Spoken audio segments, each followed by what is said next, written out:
kulanti wacan oo wanaagsan saaxiibayaal ku soo dhawaada sheekadii curad oo aad halkan kala socoteen. sheekadan oo ah qiso dhab ah oo ku dhacday mid ka mid ah dhalinyarada Soomaaliyeed ayaa waxa qoraalkan ka sameeyay wariye Maahir Jaamac Aadam, waxaana codeynaya anigoo ah Ciise Maxamuud Ciise. halkaad kala soconaysaana waa channelka Ogaalka Audio Som. ku soo dhawaada qaybta xigta qaybtii horay aad u soo dhageysateen.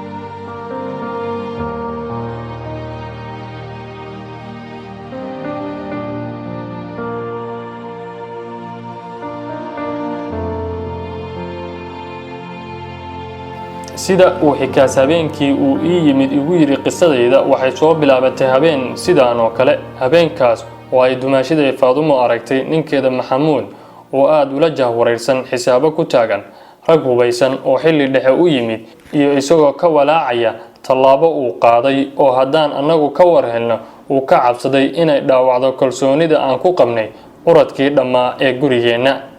tallaabadaas ayaa ahayd in Maxamuud uu dokumentiskii guryaha u gacan galiyay ragga hantida ku lahaa ayadoo aan la qiimeyn inta ay gaarayso marka si guud loo iibiyo guriga iyo dhulka garaashka ah. arrintan oo uu la wadaagay Faadumo ayaa iyana la sii wadaagtay hooyadeed Safiyo. kadibna Safiyo si ay walaaca Maxamuud ugu xal raadiso ayay bilowday inay beegsato wadaadada faalka eega ilaa markii dambe ay u tagtay sixirowga xikaas ah oo marar badan oo hore ayada iyo islaamo kaleba uu howlo u soo fuliyay sida aan ka dareemay hadaladiisii maalintii uu noo warbixinayay.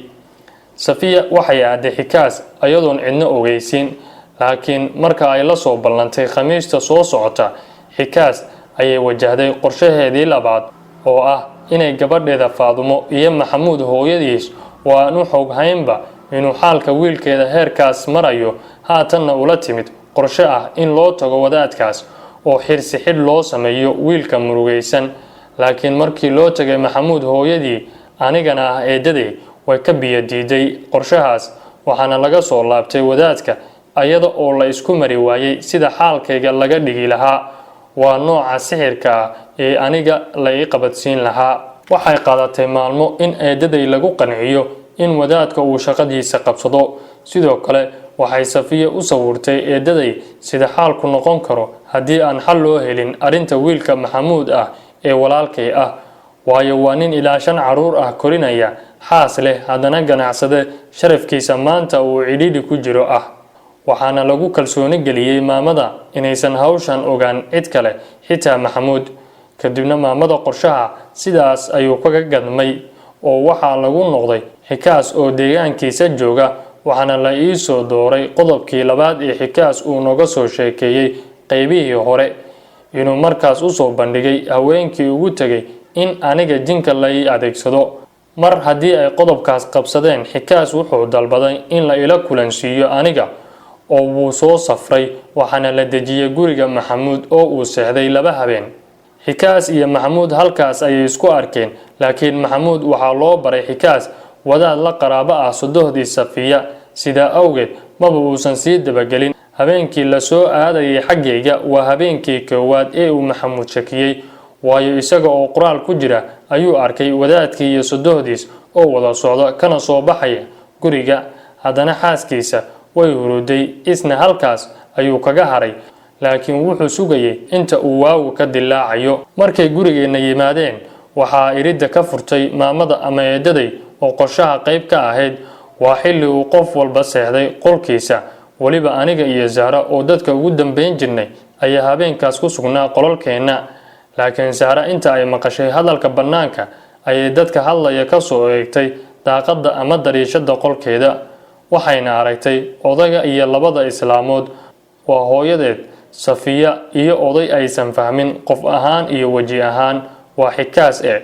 oo bannaanka kuraas iyo gambaro ku fadhiya, isla markaana arrin aysan ayadu fahmin ka wada tashanaya.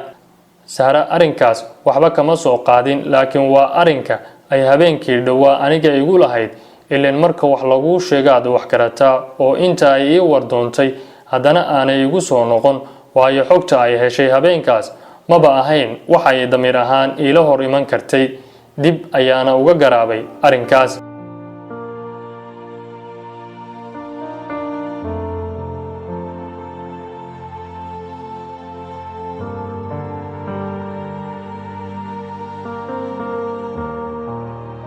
habeenka ay dhibaatada iyo shirqoolka lagu sameeyey naftayda soo bilowdeen waa habeenkaas oo uu xikaasi caadi ah igu soo garaacay qolkayga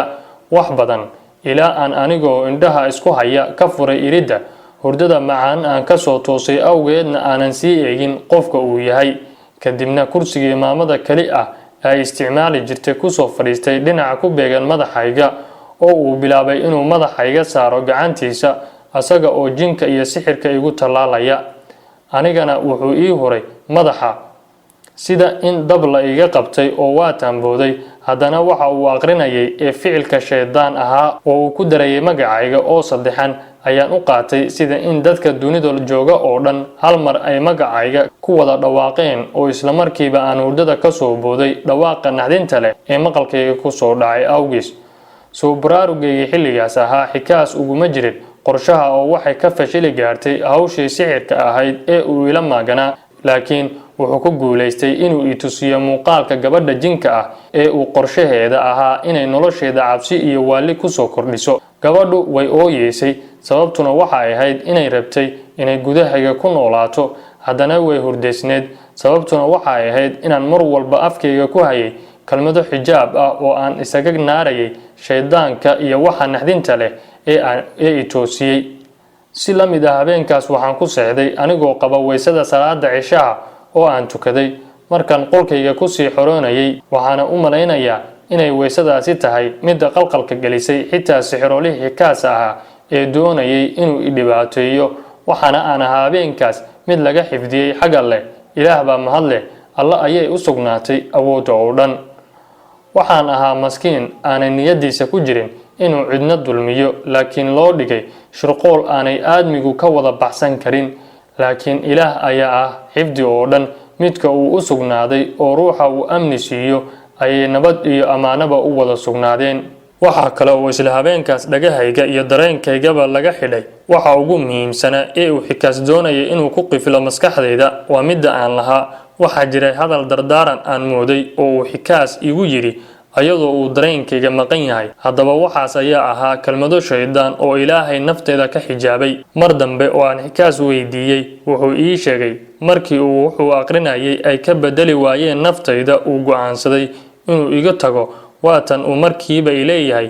anigu waan tegayaa ee gabadha ha kula joogto anna aan ka diiday arrinkaas oo aan labadooda israaciyey waa dhowaan arrinka uga qisooday dhowr culimo ah waxay dhaheen haddii aad habeenkaas ku seexan lahayd ama kelmadaha ugu dambeeya aad ku seexatay ay ahaan lahaayeen adkaar ama xuska alleh sida aayado qur-aan ah waxaa hubaal ah inaysan baqisadan halkaas soo gaarteen oo shirqoolka jin iyo insiba labaduba way ku wada fashilmi lahaayeen haddaba aniga habeenkaas waxa ugu dambeeyey aan ku seexday baa ahaa hadallo jacayl iyo haasaabo ah oo aan telefoonka ka lahaa boqoradayda markaan sii seexanayay maba xasuusan adkaar ama qur-aan midna inaan akhristo waana sababta sahashay in qorshaha sixirka qayb ay u hagaagto sida aan anigu aaminsanahay maxamuud habeenkii saq dhexe uu arkayay sodohdiis iyo wadaadkay guriga martida ku ahaa oo kasoo wada baxaya iridda gurigiisa isla subaxdeedii ayuu arrintan ka waraystay xaaskiisa su-aasha oo kadis ku ahayd faadumo awgeed ayay ku jawaabtay walaalka oo xanuun ku soo booday bay aadeen oo wadaad qur-aan saara ayaa loo baahday sidaa ayay hooyo iyo wadaadkuba saq dhexe u baxeen maxamuud oo run mooday hadalkaas ayaa goor dambe oo galab ah asagoo shaqada jooga la soo hadlay maamada asaga hooyadiis wuxuuna yidhi ka waran hooyo xaaladiisa saq dhexe baa xalay lagu soo booday oo aad qur-aamiseen sidee loo qabtay walaalkay hadda wadaadkii ma tegay mise weli qur-aan buu ku wadaa aad bay u yaabtay maamada waayo maba aysan filayn inuu xogtan hayo waana isla maalinka aan cararay ee aan gabadha eryaday waxay maamada ka naxday wadaadka uu soo hadal qaaday walaalkay waayo mana arkayo mana ogaanayo ayaa laysku ogaa wixiina qorshe dumar bay noqdeen maamadii oo istiri walle ceeb kuuma dhinna ayaa maxamuud ku tiri hooyo yaa warkan kuu sheegay marka uu yidhi maxamuud xaaskayga faadumo ayaa ii sheegtay waxba maamadii iyana lama harin oo dhankeeda wixii sir iyo qorshe ahaa ee ay saddexda haweenka isku ogaayeen ayay u sharaxday maxamuud dhibaatadii maxamuud ayaa labajibaar noqotay inuu waasho ayuu wax badan ku dhowaaday wuu qaraacmay inuu caadi ahaado wuu ka tegay wuxuu isu bedelay ruux xanaaq iyo buuq miidhan ah waayo kor iyo hoosba wuu ka gubanayaa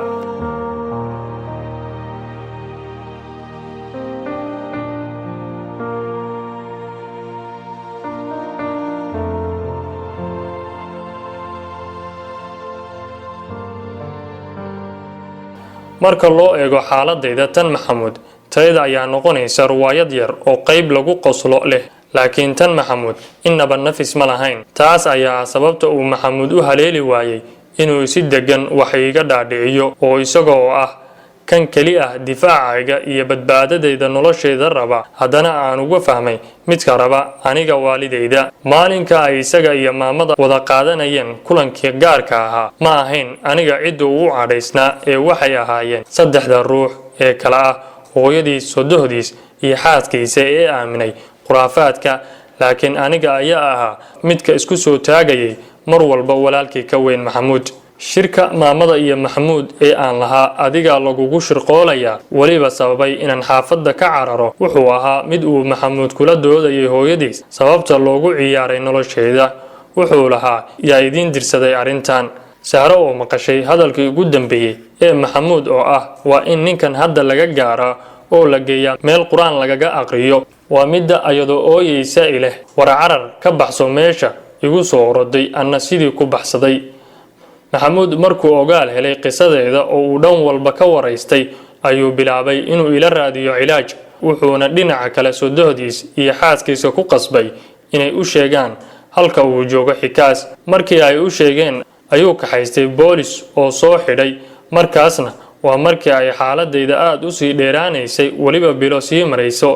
sidaas ayuu xikaas muddaba xukun suga u ahaa ma moodaa in qisadan dhammaadkayda ay noo celisay bilowgeedii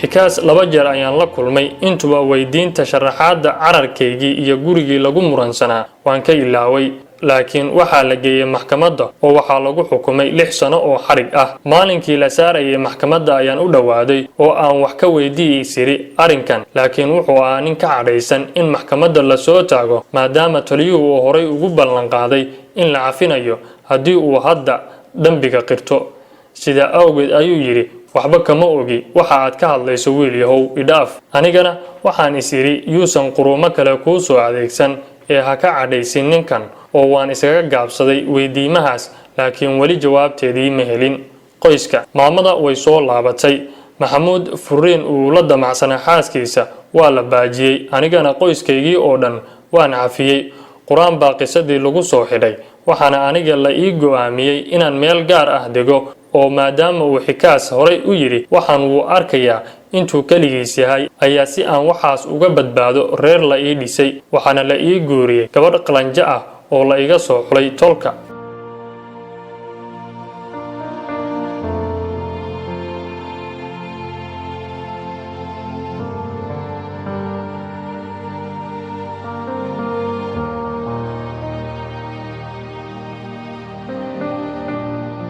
gabagabo qisadayda xanuunka badneed ee marba marxalad idin dhex geysay waxay idinku dhaafaysaa qosol haddaan in yar idin raaciyo oo ah markaan guursaday maxaa dhacay aniga iyo xaaskayga oo wada nool ku dhowaad sanad oo ay walaashay Saara annaga nala degan tahay ayaa waxaan soo degnay meel ka baxsan aaga xaafadii ay qisada hore igu qabsatay dumar waa kuwa wax isu tabiyee maalin maalmaha ka mid ah ayay xaaskayga gabdho sheekaysteen gabdhahaas oo si qaldan u maqlay qisadayda gabadhii yareed ee jinka ahayd oo ilaa maantaba aan mararka qaar arko ayadoo inteedii ah wax kale uga soo dhigeen kadib ayadoo cadhaysan bay timid xaafadii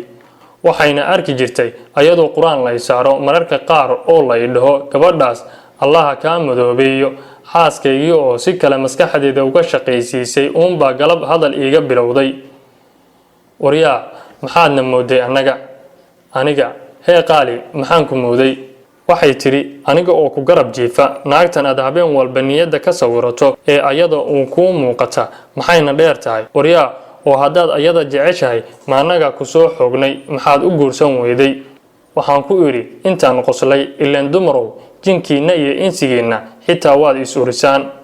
Saara oo meel dhow fadhida sheekadeenna la socotay waxa ay ugu dambeysay ayadoo qosol weynaaday dartii alaab hortaalay xitaa sii jiidhaysa laakiin xaaskaygu markii horeba qisadayda way la socotay ee waxaa indha tiray maseerka ay ku dhaliyeen qolo dumar ah oo si qaldan wax ugu sheegay hadda waxaan ahay aabba uu Ilaahay siiyay 2 caruur ah una shaqeeya mid ka mid ah xafiisyada wasaaradaha dowladda federaalka ee Soomaaliya. Waan ogahay inaad isweydiinaysaan magacayga iyo halka aan ku noolahay. Haddaba waxaad ogaataan in magacaygii haatan uu ka caansan yahay naanaystayda ah curad, waadna igu yeeri kartaan dhammaad.